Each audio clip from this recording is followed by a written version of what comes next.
Hello, lovely people. I welcome you once again to Bright and Clara's channel. Thank you for clicking.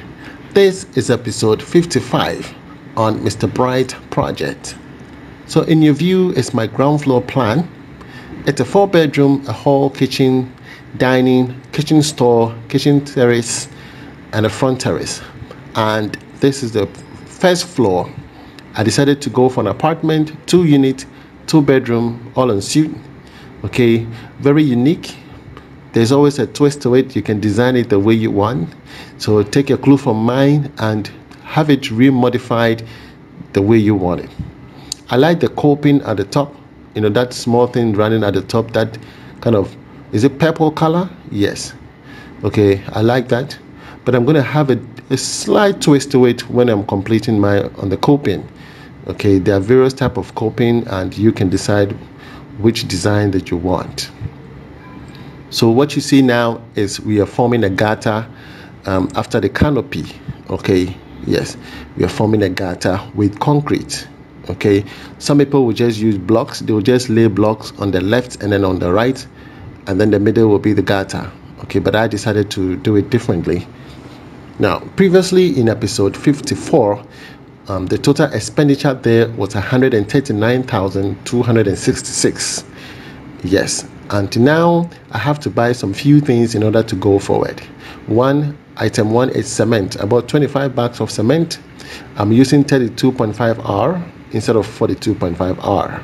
Okay, and then I bought 4 inches nails and 3 inches nails. These nails are purchased towards the wood trusses for the roofing.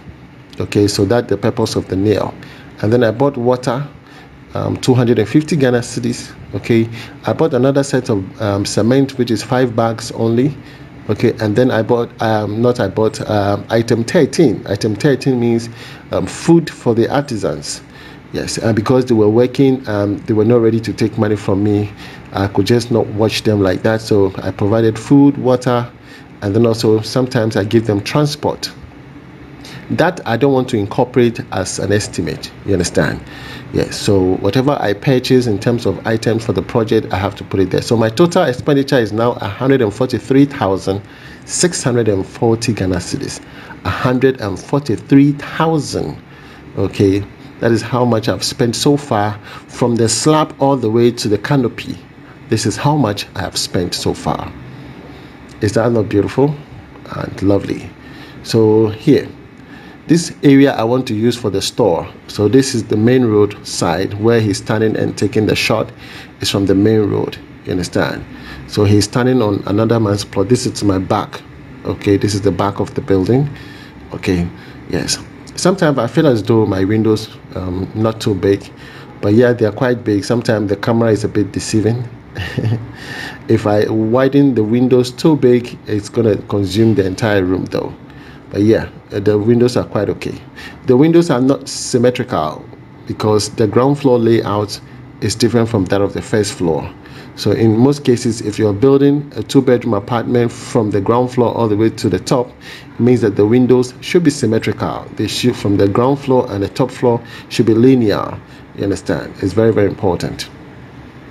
Here, Mr. Isaac Opoku, who normally sell the woods and all that, he's located at Kwashiman Wood Market. Okay, Kwashiman. If you're heading from La Paz or Kaswa, wherever you are from, you're heading to Kwashiman. Once you get to Kwashiman, there's a wood market. It's very big. There's a lot of people right there. Okay, Isaac is right there. You can call him.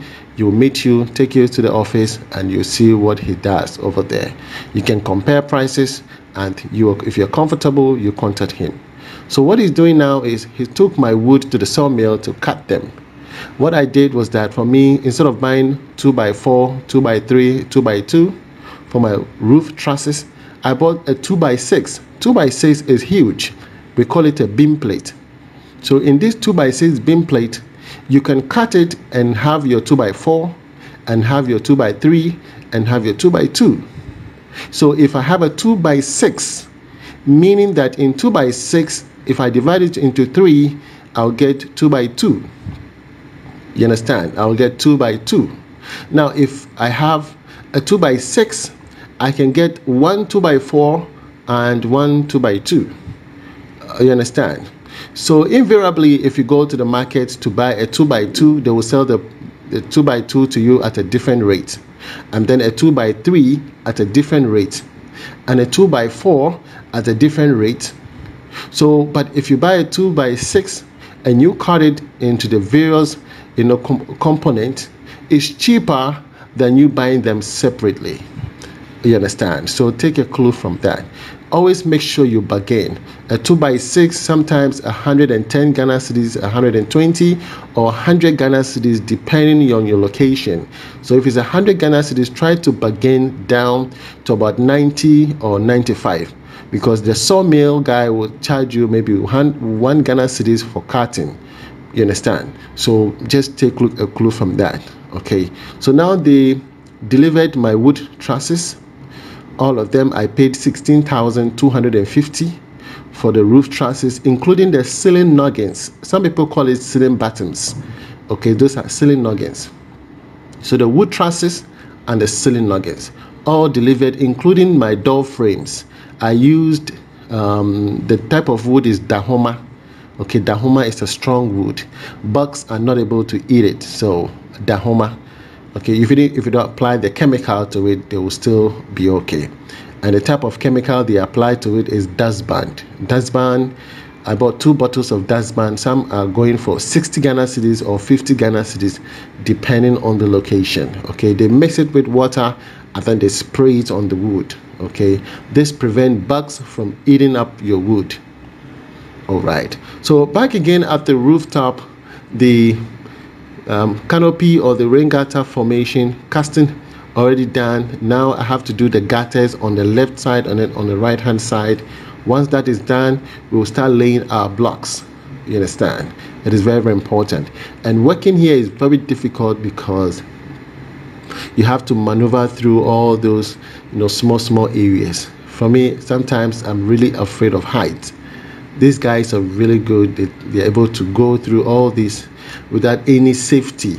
That is one fascinating thing about some Africans, how we are able to work on these high buildings without any safety. It is not fun though, but in fact we have to applaud all these guys for risking their life.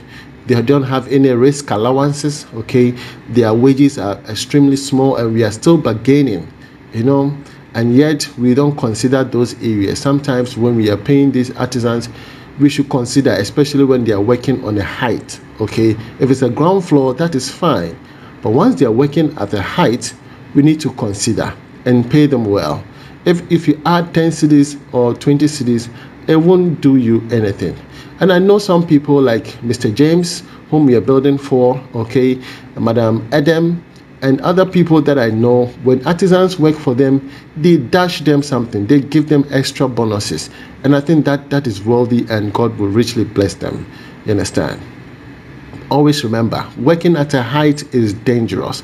There's no safety, no helmet, no belt, nothing, no safety boot, and they're able to do and build your house for you, and sometimes people still yell at them. It's heartbreaking. Okay, so we are back, and you can see that the roof formation, which is the block formation, is being done. We're taking the slope from here, so this will be the head of the roofing. Okay, the head of the roofing will begin from here and it will slope all the way to the back. So you can see the block formation itself is taking a slope. You understand? It's taking that slope towards the back. Okay, and then where he's walking will be the gutter. There's going to be a block work on the left. We are not yet done with that concrete casting on that side of the gutter. Are you with me? So we're going to be doing that pretty soon, and so